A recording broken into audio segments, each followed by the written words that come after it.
Alors, je voudrais vous convaincre que cette méthode du produit en croix est très très efficace parce qu'elle permet de régler un certain nombre de problèmes qui se posent quand on utilise le tableau.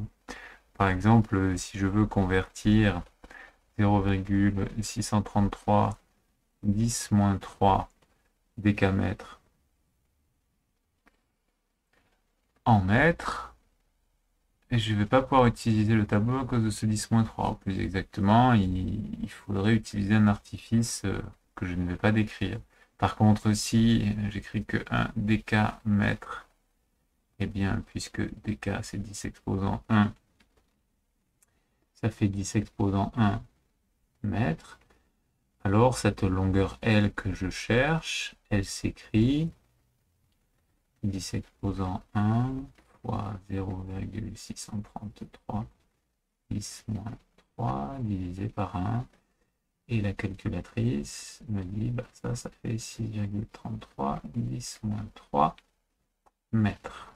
Donc la méthode du produit en croix permet de traiter le cas des chiffres qui ne s'écrivent pas simplement.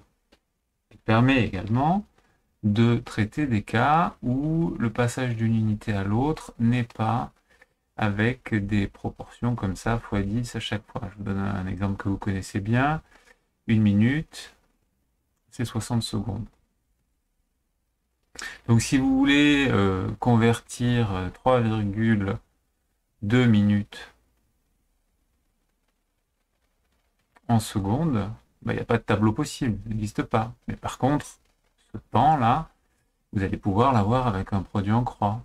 Donc on va écrire T égale 3,2 fois 60 divisé par 1, qui doit faire 192 secondes. Je vous donne un autre exemple où il n'y a pas de proportionnalité entre les unités que l'on veut convertir. Une unité d'énergie, l'électron-volt, qui vaut 1,6 10-19 joules. Donc on n'a pas de possibilité de x10, etc. Il n'y a pas de possibilité de tableau, on est obligé de fonctionner avec le produit en croix. Ok.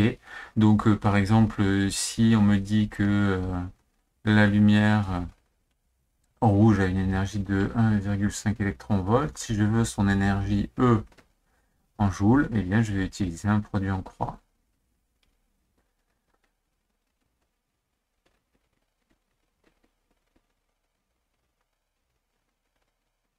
Et ça doit faire 2,4 10-19 joules. Ok.